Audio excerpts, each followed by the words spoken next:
खुलुमबाय। दिनै 1 एप्रिल 2024 समबार। आसामनि साउथ सालमारा मानकासार जिल्लानि सिङाव थानाय सिराखावानि सासे सेंग्राया इटा बानायग्रा फेक्टरियाव इटा सावनो थाखाय साखा-फारा खालामबाय थानाय समाव हरखाब फिस्लायना गोलैलांनायाव अराव गोलैनानै अरजों खामजानानै थैदों। थैनाय सेंग्रानि मुङा जाबाय आली आकबर। रङिया पुलिसआ अपारेसन खालामनानै नंखाय सना आरो नंखाय रांनि फालांगिरि खालामग्रा 7 दायनिगिरिफोरखौ एरेस्ट खालामदों।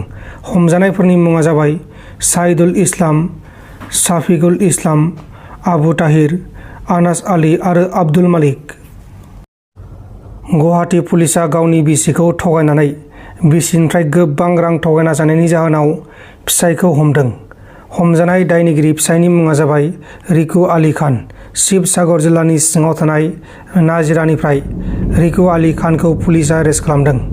बिनि बिसिया बुंनाय बायदिब्ला रिकु आली खानआ गावखौ जरजबस्ति जुलि खालामदोंमोन आरो गोबां रांखौ जाखांनायनि उनाव जुलि खालामखांनायनि उनाव गोबां खस्थ'यै थानांदोंमोन होननानै बुंदों आरो बिनि फिसायनि नखरनि मानसिफोराबो गावखौ बुयोमोन, इनाय खालामबाय थायोमोन होननानै बुंदों।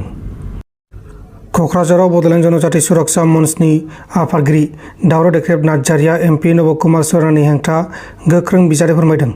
एमपि नबकुमार सरनाया एमपि इलेक्सन गेलेफिनसिगोननायनि उनाव दावराव देख्रेब नार्जारिया गोख्रों बिजाथि फोरमायदों। बे नब सरनानि केसनि सोमोन्दै बुंनो सानदों। आगोलाव बुंदोंमोन जे नब सरनाया एमपि दारायनो हालिया, बिनि सार्टिफिकेटआ केन्सेल जाबाय। जों बे बाथ्राखौ बुंनाय जादोंमोन आरो लोगोसे नैबे दानि लेटेस्ट जायनाखि हाइकर्ट अर्डार, दा बेयाव नब सरनाया जे इन्ट्रिम मोनसे अर्डार मोनबाय, बिनि सार्टिफिकेटआ टेम्परारिलि जे बाहायजासिगोन होननानै अर्डार होनाय जाबाय। दा बिनि गेजेरजों नब सरनाया इलेक्सन गेलेनो हासिगोन नामा, दा बे बाथ्राया दिनै बयनिबो सिगाङाव जाखारदों। दा जोंनावबो गोबां प्रश्न खालामहरबाय थादों जे मा जामारखो नब सरनानि केसआ, नब सरनाया इलेक्सन गेलेनो मोनला होननाय, बिनि सार्टिफिकेटआ केन्सेल जाबाय होनलाय, दा मानो इलेक्सन गेलेफिननो नागिरखो, बोरै गेलेफिननायनि हाइकर्टआ अर्डार होखो, दा बे बाथ्राखौ गोबाङानो टेलिफनाव सोंहरो, मिथिनो लुबैयो। दा बे हिसाबै आङो बेयाव नोंथांमोनखौ लिंहरनानै बिनि सायाव क्लियारिफिकेसन होनो थाखाय आङो थियारि जानाय जाबाय।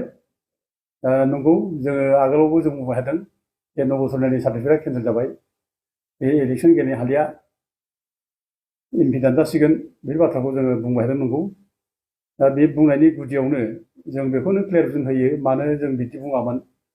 जे नंगौमोन, बिनि माने एमपि सार्टिफिकेटआ दानजाबाय, बे एमपि गेलेनो माने नमिनेसन फाइल खालामनो हाला, बे बाथ्राया नंगौमोन, सैथोथारमोन। दा बोरै जाबा आं बेखौ एसे बुंनो सानदों जे जों फार्स्टआव 2014आवनो जोङो नब सरनानि बे बर' कसारि होननानै सार्टिफिकेट लानाय, बेनि कपिखौ लानानै जों हाइकर्टआव केस होदों। दा बिनि केस नाम्बारा माबामोन जोंहा 2580/2014। दा जों बेयाव केस होदों हाइकर्टआव। दा बे केस होनाय लोगो लोगोनो हाइकर्टआ मोनसे इन्ट्रिम अर्डार जोंनो होदोंमोन। दा बेयाव बुंदों हाइकर्टआ, बिधि आगरवाल बिथाङा बुंदोंमोन जे I have also perused the list of scheduled tribes incorporated in Central Order number 22. Prima facie, it appears to me that the Sornia is not ST. बेखौ होनदोंमोन आरोखि, सरनाफ्रा ST नङा, बेखौ होनदोंमोन। Though the ST certificate had been issued to respondent number 7, respondent number 7आ नब सरनिया, जुदिबा नब सरनानो रेसपन्डेन्ट नाम्बारनो certificate issue खालामदों, बेबो ट्राइबेल नङा, बे बर' कसारि नङा होननानै हाइकर्टआ 2014आवनो 2580 बे केस नाम्बाराव जों गेजेरजों अर्डारखौ होनाय जादोंमोन। जे नब सरनाया बर' कसारि नङा, बे ST नङा, सरनाफ्रा ST नङा, बेबायदि सार्टिफिकेटखौ दाहो होननानै मोनसे रेस्ट्रिक्ट खालामना होदोंमोन। बे गनायथाव नङा, जों बेखौ बुंगोन आरो बयबो बुंदों आरो लोगोसे बे हाइकर्टनि बे अर्डारनि एगेन्सै जों बारा खोथा बुंब्ला कर्टआथ' जोंनि सायाव माने गाज्रि मोनसे माबानो हागौ बे हिसाबै जों बुंनोबो हाला आदालत जा अर्डार होबाय जों बेखौ मानिना लानो गोनां जायो दा थेवबो बे केसा जिथु स्टेट भार्सेस नब कुमार सरनिया जादोंमोनथ' नब कुमार सरनिया स्टेट गभर्नमेन्टनि एगेन्सै होदोंमोन मानोना स्टेट गभर्नमेन्टआ बिदि बिसि ओमफ्राय स्कुलनि कमिटिया बिनि सार्टिफिकेटखौ जिथु केन्सेल खालामहरदों बिसोर बिनि एगेन्सै बे केस होदोंमोन दा ओमफ्राय दायथ'आ जाहैबाय दा स्टेट गभर्नमेन्टनिफ्रायनो बे माने जायनाखि इन्ट्रिम अर्डार जायनाखि होदों हाइकर्टआ बेखौ चेलेन्ज खालामफिननांगौ बिसोरो बे केसनि सायाव आरोबाव चेलेन्ज खालामफिननांगौ बिसोरो पिटिसन होफिननांगौ दा खबरा मोजां आं मैया गुवाहाटियाव आं दंमोन बेयाव खबर लानाय जादों खबर लानायाव आं बिसोरनि जायनाखि advocate general assistant advocate general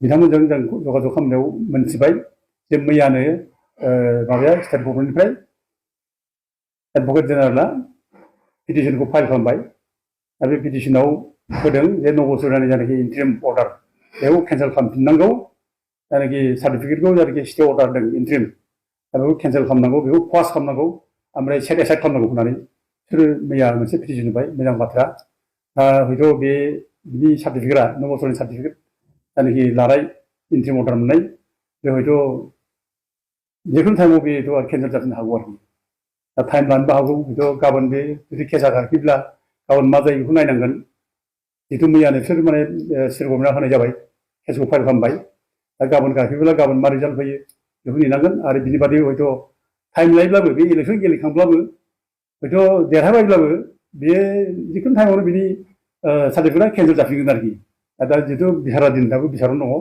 आरो बिनि जायनाखि सार्टिफिकेट बेखौ माने जिथु इन्ट्रिम आबादल' सोलिथ'नो थाखायल' बिसार जोबसान्दि बेखौल' होनदोंथ' बे हिसाबै गोबाव थांनाय नङा लास्टिं जानाय नङा जों बेखौ दिनै रोखा माने रायजो राजानि सिगाङावबो बुंनो हायो ओमफ्राय मोनसे बाथ्राखौ जों बुंनो हायो नब सरनाया गावबो बेबायदि एथ' दुरबल माबाखौ लानाय बे गावबो एथ' मन'बल जों बे जे इलेक्सन गेलेनाय साहस फैगोन बे नङा आरोखि एथ' मन'बल मोनगोन बे नङा आरोखि मानोना बिनि सार्टिफिकेटआ एट एनि टाइम एट एनि ममेन्ट बिनि सार्टिफिकेटआ माने केन्सेल जाफिननो हागौ आरो बिनि जायनाखि माबा इन्ट्रिम अर्डार सार्टिफिकेटखौ आफादाव सोलिथ'गोन होननाय बाथ्रा बे क्वास जानो हागौ आरोखि आरो सेट एसाइड जागोन जिखुनु टाइमावनो जों बेखौ दिनै बुंनो हायो थेवबो जोंहा नोंथांमोन दिनैनि खौरांफोरा बेखिनिल'मोन बेखिनिसिम नायनायनि थाखाय नोंथांमोननिसिम रोजा रोजा साबायखर गोजोन्थों एसेनोसै जै बर' हारिनि